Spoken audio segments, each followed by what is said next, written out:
Suite de notre feuilleton sur les espoirs dans la recherche en cancérologie. Le cancer du poumon reste le troisième le plus fréquent. À l'Oncopole, le service de pneumologie est une référence mondiale avec un nouveau protocole de soins. Pascal Félix, Éric Foissac.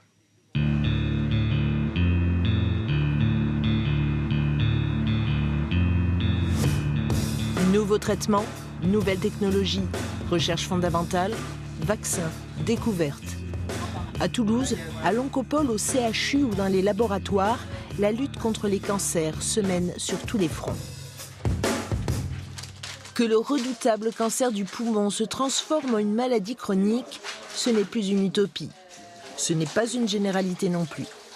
Les patients à qui cela est arrivé sont encore relativement rares. Ils ont un point commun, tous ont été traités par immunothérapie. Le principal bénéfice de l'immunothérapie, il est à long terme.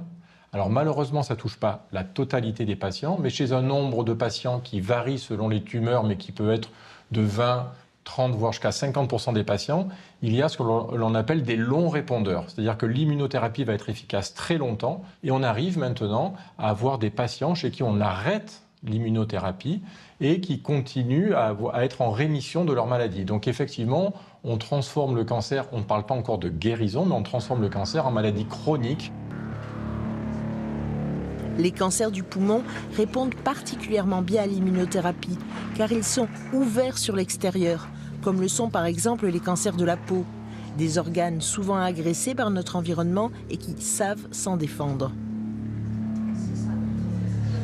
Cette patiente a d'abord été traitée par chimio, puis par immunothérapie. Bonjour. Comment allez-vous? Eh bien ça va, très bien. Ça va? Oui. Je viens vous poser les petites questions habituelles avant le traitement. D'accord. Savoir si vous avez eu de la fièvre ou des infections depuis la dernière fois. Non, ça a été dur parce que je me suis vue physiquement diminuer. Donc, mais après, bon, voilà, on a inversé la vapeur et c'est passé. Et par contre, il m'a rien donné pour l'estomac. D'accord. Moi, vu comme j'étais il y a 2 ans en arrière et comme je suis aujourd'hui, franchement, je vois la différence. Hein. Le protocole est bien rodé. Toutes les 3 semaines, quelques heures en ambulatoire et au retour au domicile, relativement peu d'effets secondaires. Comment s'est passée cette semaine? Une révolution qui change aussi la vie des soignants.